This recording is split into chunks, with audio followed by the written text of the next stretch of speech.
So hi everyone. Yeah, my name is Nawal Benny. You can call me Benny. I'm a head of practice for gaming at Southworks. I'm based in Argentina. Been at the company for 16 years already.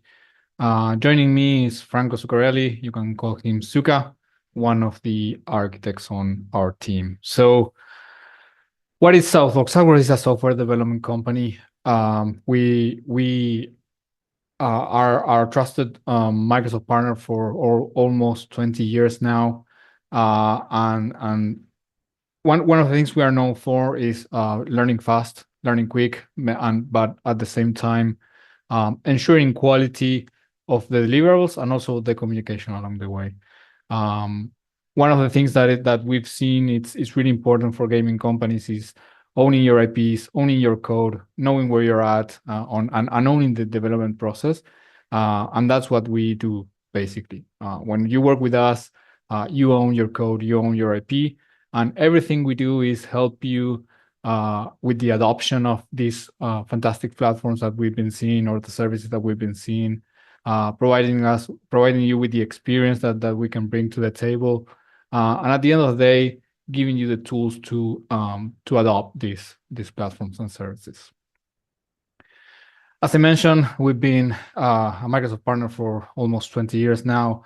Along this time, we have the opportunity to work with fantastic companies on really, really cool projects, some of which we will talk a little bit about today.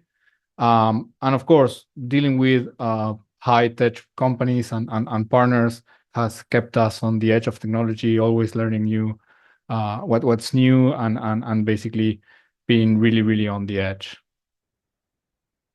So in terms of what we have to offer, we align our service offering into 4 verticals, which are fairly aligned not only with Microsoft priorities, but also with the industry trends. The first being copilots. You've all heard about them, whether it's hosting your own chatbot experience or using all the services that are provided out of the box, and leveraging that to integrate into your solutions, whether it's for internal tooling or also exposing it to end customers. We have experience working with them and integrating them into real world applications. Next is AI in general. Again, whether it's RAG, as we've seen with Dan's presentation, integrating vision, integrating speech, or customizing LLMs, fine-tuning models. We have experience working with that and a vast catalog of customers' experience to tell you about. Next is security. This is not a buzzword. We understand that when moving to the cloud, security is a top priority. So we developed what we call the Cloud Security Program that focuses on providing secure applications from the infrastructure to DevOps and to the application itself. So we rely on all the available services and we tailor them to better fit your solution.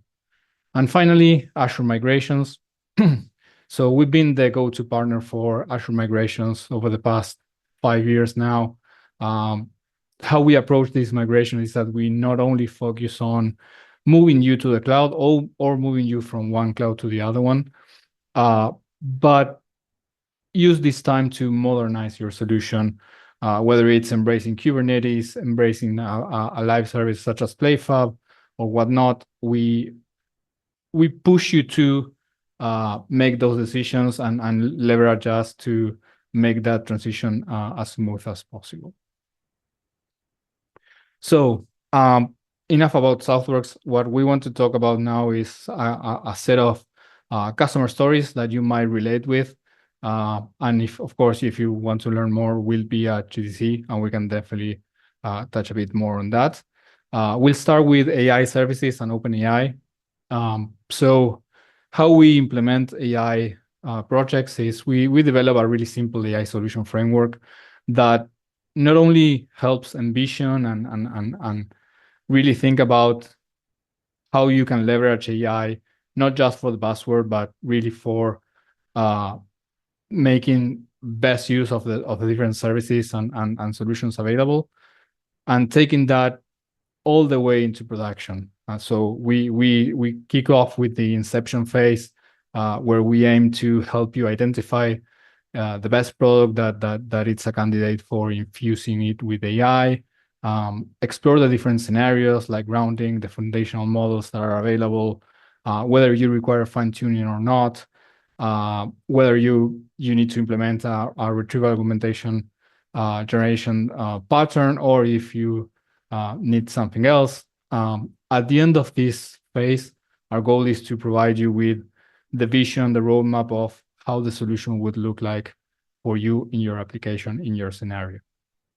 Then we transition to the MVP, which is really building a simple prototype of that scenario and making it ready for release for a subset of users. It's like evaluating the data that is available, if it needs to be curated, if it needs to be integrated, and how, making sure that the scenario is tested end to end, and that at the end of the day you have a simple but useful scenario to present to your users, and of course implement it. As I was mentioning, we always have the end goal in mind, which is scale, which is production release. So the last step of this framework is to prepare your solution for full-scale deployment, whether it's implementing security measures, protecting the data, ensuring content safety, you name it, but that's a key for scale. Also, enabling deployment across multiple regions, adjusting the foundational models and the overall solution based on the feedback gathered on the MVP. These are the core tasks that we identify in this simplified model when looking at launching the product to production. So without further ado, I'll let Suka drive on a couple of customer stories of real-world projects we implemented in the past. All right. Hello, everyone. Nice to meet you all. So I will jump directly into the into a few examples. So the first one here is about a POC we did for a top-notch game development platform. As part of the platform, they in Azure run builds, and as part of those builds, they were producing logs out of what their customers were trying to build. Even though each build is independent, the logs usually are very related in the sense that everything runs on the same platform. So the customer found that categorizing those logs may allow them to offer a better product by fixing issues that are common, like, for example, I don't know, misconfiguration of the platform or dependencies or those kind of things.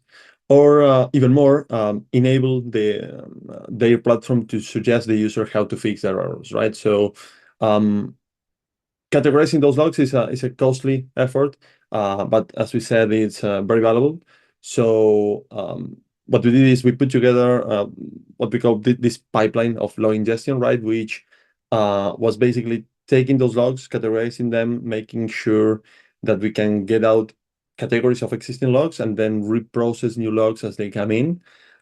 This included several steps, not just consuming the logs raw as they come, but also making what we call the log sanitization, which is remove data which is not relevant for allowing the pipeline to run smoothly, and also train our similarity search so that we can create those categories based on the input that we get from the customer saying, yes, these categories make sense, these don't make sense, and so on and so forth. And once that's done, and following the existing RAG patterns that we have in place, we were able to put together a very simple solution. If you look at this diagram, it's very straightforward, however, very powerful. And well, we were able to provide in just a couple of weeks a POC running for the customer to say, yes, there is value on this. Luckily, they saw value on that. It's on their priorities for the next fiscal year, so that's something that they are hopefully taking to production. But the goal was to put together very quickly something that provided that the idea that they have actually has value on it. And I think that's all for this particular story. So now if you go to the next one. All right. So this one was for a different customer, and in a very different industry. This was a broadcasting company. They, as the name suggests, they were just, streaming video, in this case through YouTube. And what they wanted to do is to include live transcriptions as part of the streaming. For that, we did, and this relates very closely to the framework that Nawal was describing earlier, which is we first run a POC to make sure that we were choosing the right technologies within Azure to support this scenario. In particular, there were two technologies that we were looking for using in order to generate the transcriptions. One was Azure AI Speech.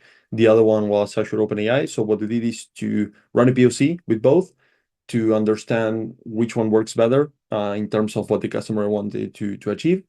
There was a very key decision-making metric that we had, which was the latency. They wanted to ensure that the latency was as low as possible. And that's what leaned towards using Azure AI Speech. We did the POC with them, we ran it, and we found out that that particular product worked better. Once the POC was done, we shared the findings with the customer, and we took it to production in a solution that looks as you can see. And we were able to provide them with a very minimal change on their streaming platform to provide live transcriptions on their videos without actually touching them, right? So the stream is exactly as it was. We ingested it, we did what we need to do, and this was leveraging the capabilities that we have at Southworks and the good understanding we have about live streaming pipelines as the one that you can see here.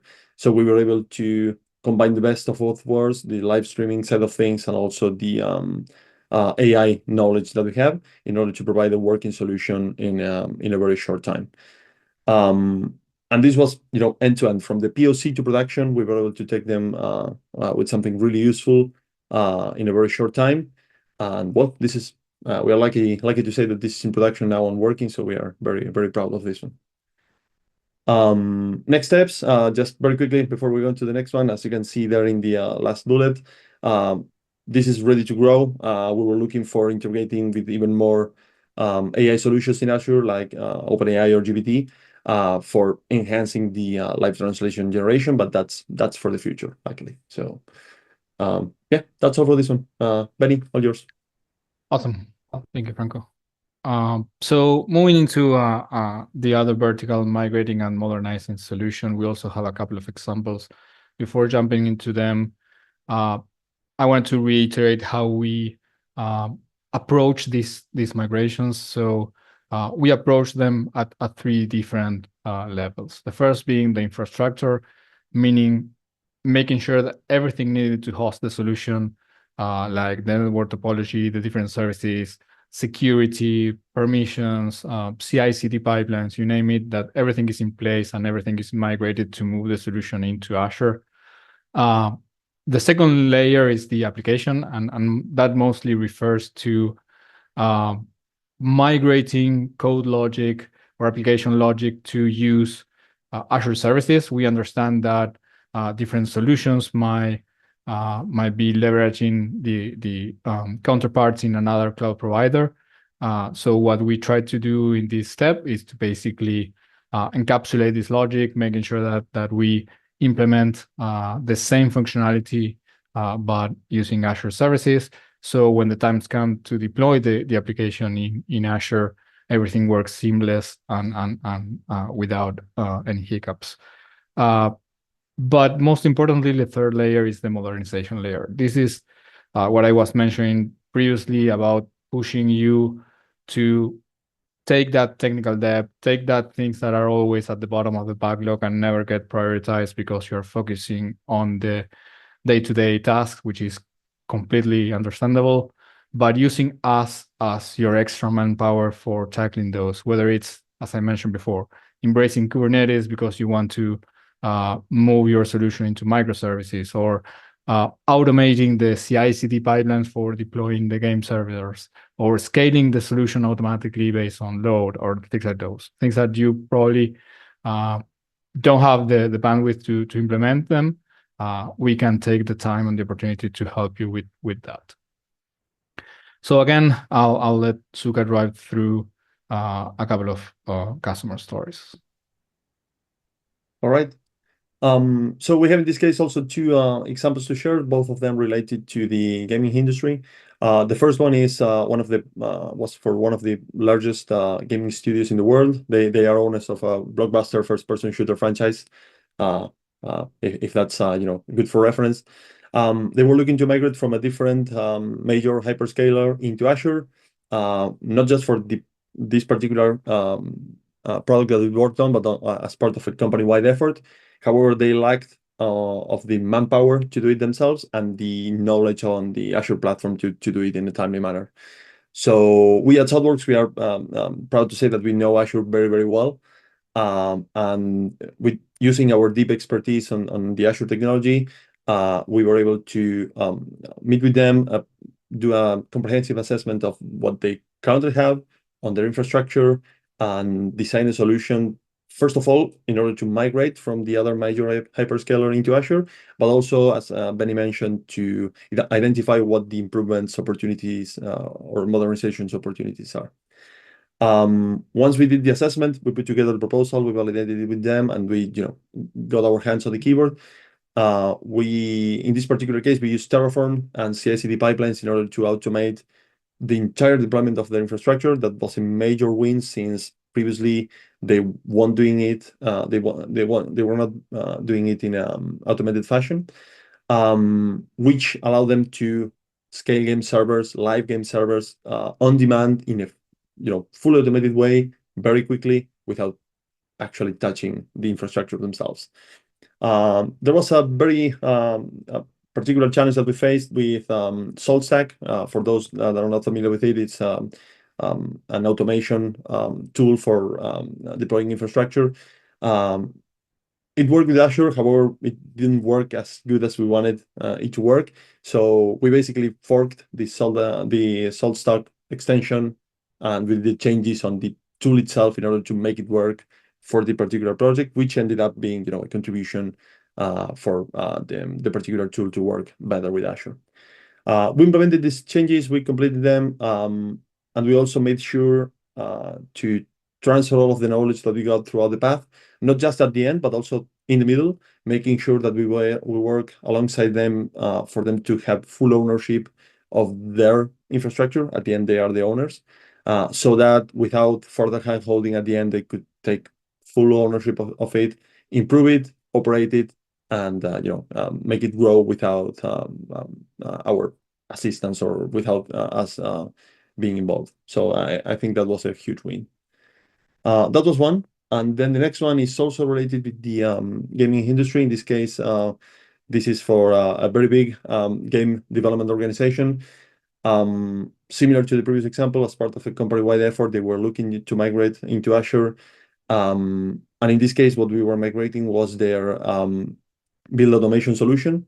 As the name says, it's a solution that allows their customers to run builds on the cloud through a tool that they make available. We were very close to their engineers to understand what they needed, identify what needs to be migrated, what can be improved, and then we kicked off the process.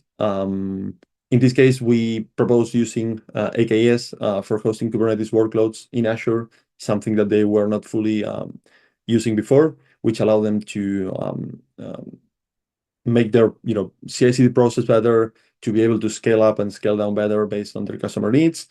We designed the entire infrastructure end to end, from the CI/CD pipelines for deploying the infrastructure, deploying the applications, and at the end we ended up doing a data migration, which allowed us to or allowed them actually to move their entire platform from another cloud into Azure very, very, very, very well. So we assisted them at the end on shifting the traffic from one cloud to the other, which allowed them to do a very big move with a very minimal downtime, which was very, very good. They were able to reduce the time and complexity of the solution as part of the modernization that we did, I'm going to talk about one example in a moment in a different use case. And they reduce the operational cost by having a fully automated solution that was able to be deployed as many times as needed in an automated fashion. And yeah, I think that's all for this one. We have another one, which is related to this one actually, which is for enhancing the developer productivity. So with no further delays, we can see here. This was for this very same customer. They were running these builds on virtual machines on Azure. And in order to run those builds in virtual machines, they needed to be able to spin up and spin down those virtual machines on demand. So what they did is we improved the process that they had for generating the images, for creating those VMs, so that they can include the appropriate dependencies and everything needed to build for each platform. So let's say that you're building for Xbox or for PlayStation 5 or for Windows and so or Android and so on and so forth. You needed different dependencies. So we migrated the entire pipelines that they have for generating those images into GitHub Actions, maintaining feature parity but also improving usability, as the first bullet says. We also allow geo-replication by leveraging Azure Compute Gallery, which allow them to spin up VMs in different parts of the world, consuming them from a centralized place, where Azure took care of making them available close to the actual location where the builds were running, which allowed them to spin up those VMs faster and making the product better. And finally, we introduced the support for 2 new platforms, as I mentioned, Xbox and PlayStation 5, that they were not supporting, which allowed them to have a broader audience to use their product. And all of that saying that we were able to reduce the image generation process to the half on the time that it took to generate those images, which allowed them to go into production faster and in a more repeatable manner. So yeah, that was a huge one that I'm personally proud of. So I'm happy to tell you all that this is in production and this is up and running for a long time. And I spoke a lot, so I will defer to you, Benny, now. Yep. Thanks, Super. So I think that's all we have. I know we're a bit behind on time.